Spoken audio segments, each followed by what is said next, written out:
Alors, mes amis, on va être avec Zacharie, qui commence sa parole par exulte de toutes tes forces, filles de Sion, pousse des cris de joie, filles de Jérusalem, voici ton roi qui vient vers toi. » Alors moi, quand j'ai commencé à lire ce texte-là, je me suis dit, coudonc, qu'est-ce qui arrive aux hommes? Il semble que c'est juste les filles. Alors, qu'est-ce qui, pourquoi qu'il pourrait pas lui exulter de toutes ses forces puis de pousser des cris de joie? Alors, j'ai eu ma réponse dans les versets qui ont suivi, si je fais une bonne interprétation. Il est juste et victorieux, ton roi qui vient vers toi, humble et monté sur un âne tout jeune. Alors, donc, ben là, on voit apparaître un homme. Et un homme qui vient. Alors, c'est quoi cet homme qui vient? Qu'est-ce qu'il va faire, cet homme qui vient? Ce roi fera disparaître d'Éphraïm les chars de guerre et de Jérusalem les chevaux du combat. Voilà pourquoi les hommes ne peuvent pas crier de joie. Ils sont au combat. Ils sont à la guerre. Et ils sont dans la souffrance. Et les femmes sont dans l'espérance. Et c'est comme si on vient leur adresser cette parole d'espérance. Crie de joie. Dans le fond, sors de tes cris de pâleur, de peine. Hein? Puis, qu'est-ce qu'il va faire? Il va briser l'arc de guerre et il va proclamer la paix aux nations. Sa domination s'étendra d'une mer à l'autre et de l'Euphrate à l'autre bout du pays. On annonce un temps de paix et on annonce, je dirais, une humanité qui développe ses capacités non pas de faire la guerre, mais d'entrer dans la paix. Le premier lieu où il faut faire la paix, c'est dans son cœur. Frères, vous n'êtes pas sous l'emprise de la chair, même si chaque jour on se rappelle qu'elle travaille assez fort, hein, mais sous l'emprise de l'esprit.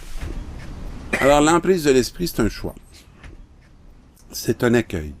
C'est une ouverture. On peut se replier, s'enfermer dans la chair, mais on peut faire confiance à cet esprit qui nous est donné.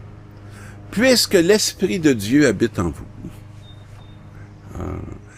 Je ne sais pas si on posait cette question-là à des enfants, s'ils seraient capables de nous répondre. À mon avis, si on ne leur a pas révélé, si on ne leur a pas transmis cette vérité, si on ne leur a pas témoigné dans notre façon d'être et de vivre que telle est la réalité, ils ne pourront pas le savoir.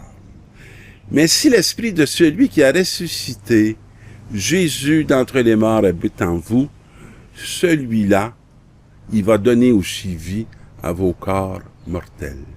Alors, ce n'est pas à travers la satisfaction de la chair, ce n'est pas à travers la domination qu'on peut faire à nos besoins qui viennent de la chair qu'on va trouver la vie.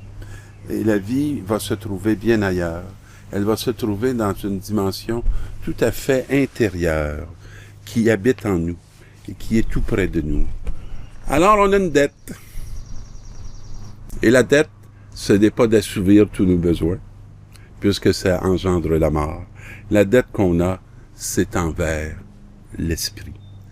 Et je ne sais pas si on est conscient que ce don qui nous est fait, on doit lui être redevable. Et ne pas oublier qu'il est là et qu'il peut faire que notre vie va être toute différente pour nous et pour notre entourage, et j'oserais même dire pour le monde dans lequel on habite. Et j'aime beaucoup l'Évangile qui nous dit « Seigneur du ciel et de la terre, je proclame ta louange.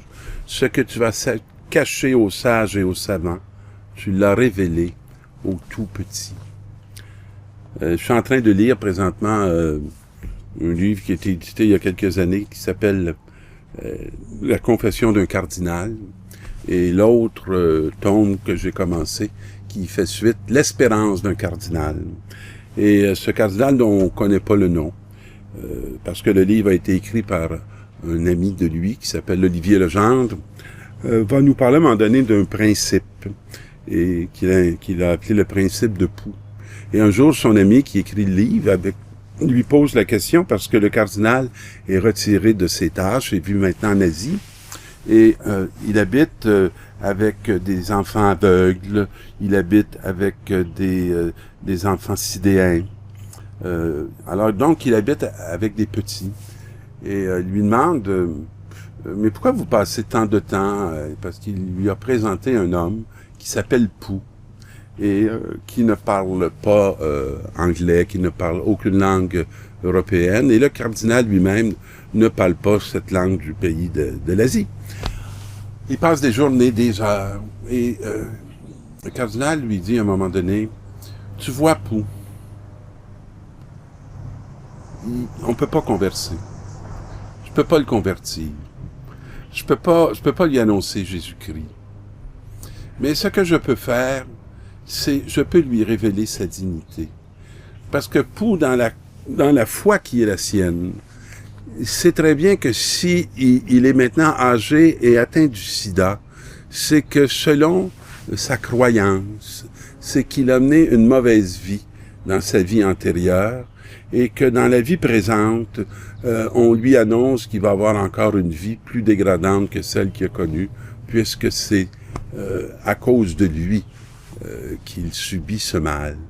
Et moi, me tenir à côté de lui, un occidental, parfois plusieurs heures, en le tenant par la main, en lui faisant un sourire, alors je peux lui révéler sa dignité et lui donner sa valeur d'homme.